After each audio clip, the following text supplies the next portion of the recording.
Hey everyone, Nut Free Mama here. Today I'm going to show you how to make banana split cookies.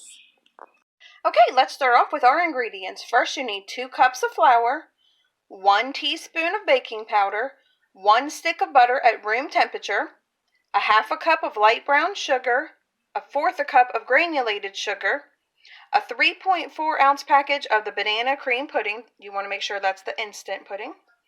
2 large eggs, a teaspoon of vanilla extract, a fourth cup of chocolate chips, any kind you want. Then you need a half a cup of chopped maraschino cherries. So pretty much what I did was got mine out, chopped them up into 4s, and then you really want to try to get off all the excess moisture with a paper towel. So you don't really want to smash them too hard, but just try to remove as much as you can. And then you need an 1/8 cup of any kind of sprinkles that you like. So let's go ahead and get started. We're going to preheat our oven to 350 and then line a cookie sheet with parchment paper or spray it with cooking spray. Alright, we want to go ahead and whisk together your flour and your baking powder until they're nice and combined, and then just set that to the side. Alright, in a large bowl, we're going to cream together our butter and sugars. I put my butter in the microwave for a couple seconds to soften it more, and I melted it a little too much, so make sure you don't do that. So like I said, I'm just going to use an electric mixer and mix these all together. Alright, that looks good. So next I'm going to add in my pudding mix, my vanilla, and my 2 eggs, and just go ahead and beat that with an electric mixer again. Okay, my eggs and my banana cream pudding is in here, and my vanilla, so I'm just going to mix that on low until it's all combined. Alright, that looks great. So next we're going to slowly add in our flour mixture and just mix that to combine.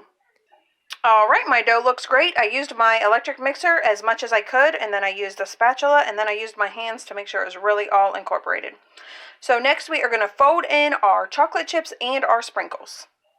Alright, that looks great. I pretty much had to do this by hand as well. I mean, this dough is really not hard to work with because it's nice and firm dough, but it's hard to incorporate things into. So next I'm going to go ahead and take my cherries and put them in a paper towel one more time, because you just don't want all of that red and all that juice to get in and make your cookies soggy. So we're going to do that and then fold those into our mixture. Alright, that looks pretty good. I don't want to over mix it at this point, so what I'm going to do is just use a cookie cutter or a cookie scoop and scoop out sections, and I'll just make sure that there's a cherry rolled up into each of those, because you just don't want to smash your cherries all in there. So like I said, we're going to do 1-inch balls. Okay, I have 12 cookies out on my cookie sheet. You should be able to make at least 20, and I think we're going to get more than that out of mine. So next I am going to go ahead and spray a bottom of a cup with cooking spray and just lightly press down on all of these because you want to flatten them a bit. Alright, these are so cute. So they're going to go in the oven for 11 minutes, so just keep checking on them because you just want them to be golden brown. Don't let them burn. My first batch just came out of the oven, so we are going to let them sit here for 5 minutes on the pan, and then I'm going to transfer them to a cooling rack and get my other batch in the oven. Alright, my second batch is in the oven, and I was able to get a total of 26, so you should be able to get more depending on your size. Alright, my second batch just came out of the oven. I'm going to let those go ahead and cool for 5 minutes. As you can see, I made those a little bigger than these ones over here. So like I said, size, you know, it depends on how many cookies you're going to get for sure. Alright, my cookies are all cooled, and they are ready for a taste tester to have a little taste.